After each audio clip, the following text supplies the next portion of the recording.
안녕하세요. 피사부 청기입니다. 저번주 드디어 림버스 컴퍼니 시즌7 쿠모노이토 아카노이토의 티저 영상이 공개되었습니다. 시즌6 장화인이 올해 5월 중순에 나왔으니까 7개월이 넘는 긴 기다림 끝에 드디어 신규 챕터의 예고편이 나온 것인데요. 이번 영상에서는 이 시즌7 티저 영상 속 숨겨진 떡밥들과 그에 대한 흥미로운 추측들 몇 가지를 다뤄보도록 하겠습니다.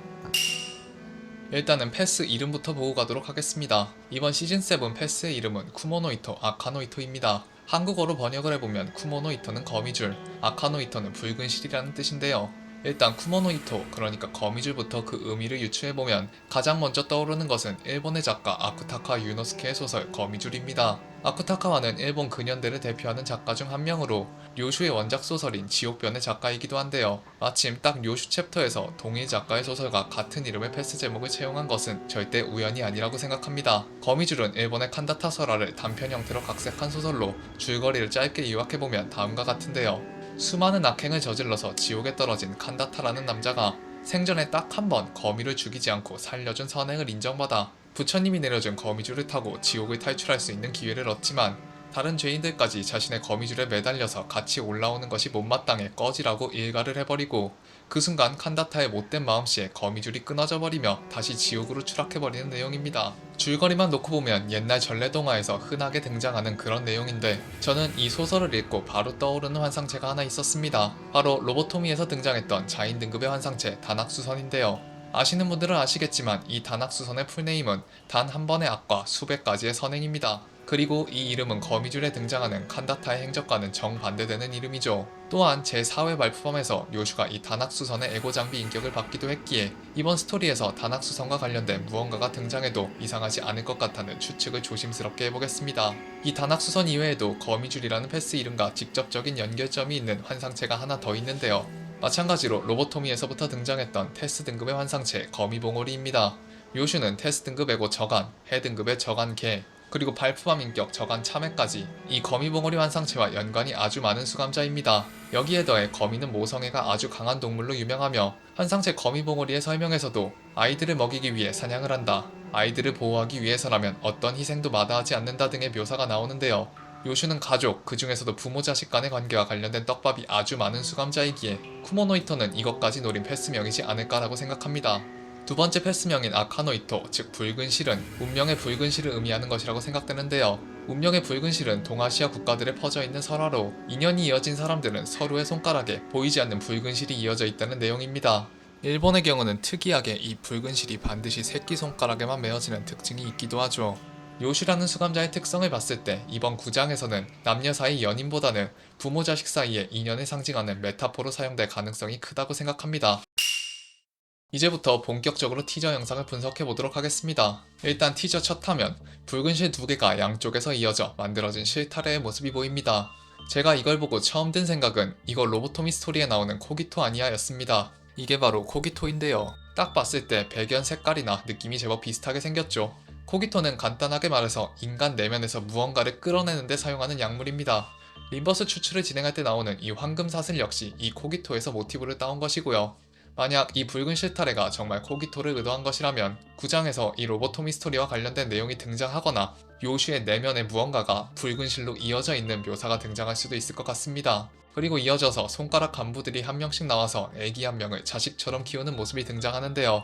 입에 시가를 물고 있는 이 여자는 엄지, 누가 봐도 헤어 관리를 아주 신경 써서 할 것 같은 이 남자는 중지로 보입니다. 그런데 중지 간부의 첫마디, 이놈 손에 들린 그 하얀 건 도대체 뭐지? 이 부분에서 영어 자막을 보시면 하향을 뜻하는 화이트만 보이드 채로 강조가 되어 있습니다. 이 뒤에 이어져서 나오는 블랙은 또 평범하게 되어 있는데 이게 영단어 화이트에 무언가 숨겨진 의미가 있다는 걸 의도한 것인지 아니면 그냥 단순 찐빠인 것인지는 제 부족한 영어 실력으로는 결론이 안 서더라고요. 만약 영어 쪽 슬랭이나 은어에 능하신 분 혹은 이와 관련된 흥미로운 추측이 있으신 분은 댓글로 알려주시면 감사하겠습니다.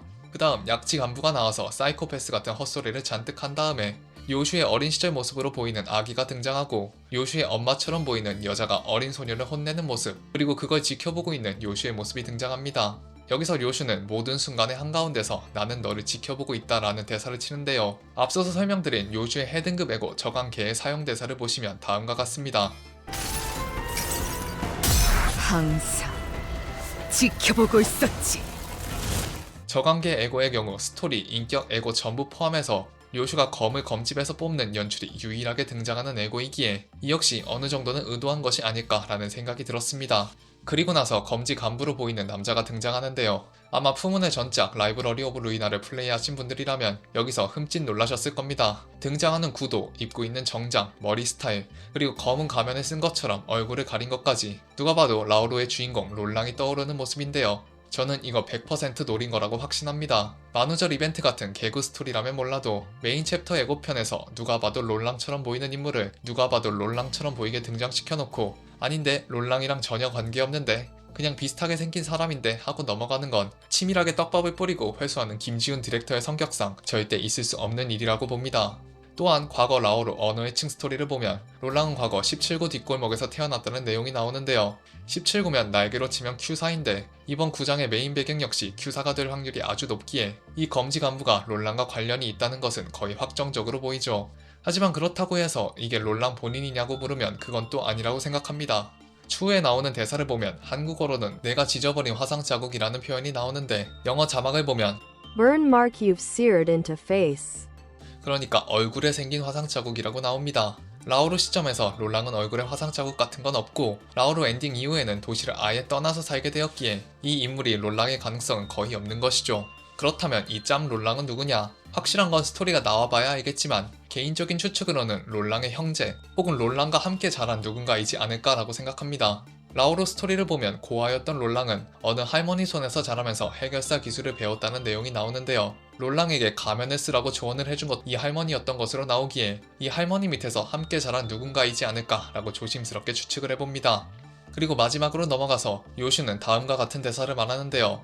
떨림이 멎는 곳에는 내가 있단다. 그런데 여기서 일본어 번역을 보면 1인칭 표현으로 와타시를 사용하는 것을 볼 수 있습니다. 와타시는 일반적으로 여성들이 많이 사용하는 표현이지만 요슈는 지금까지 일본어판 번역에서 줄곧 남자들이 주로 사용하는 오레를 사용해왔습니다. 그리고 아까 등장했던 요슈의 어머니로 보이는 이 여성은 1인칭으로 와타시를 사용했죠. 그래서 저는 추측컨대 이 대사는 요슈의 어머니가 요슈에게 했던 말을 요슈가 그대로 따라서 자신의 딸에게 전달하고 있는 것이 아닐까라는 생각이 들었습니다. 딸 앞이라서 여성스러운 표현인 와타시를 사용했다는 가설도 있던데 그런 거라면 여기서도 오레가 아니라 와타시를 사용하는 게 맞았을 것 같거든요.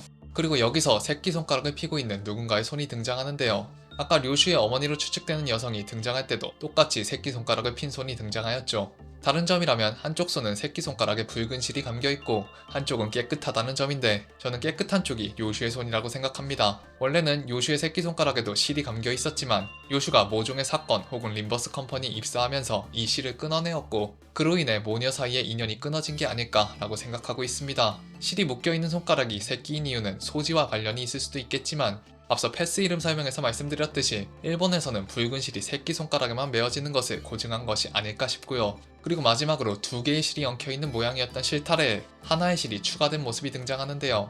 이건 아마도 료슈와 료슈의 어머니뿐인 실타래에 료슈의 딸까지 섞여 들어오게 된 것을 표현하는 것 같습니다. 3대에 걸친 3명의 모녀가 하나의 실타래에 엉키게 되는 것이 이번 스토리의 핵심이지 않을까 싶네요.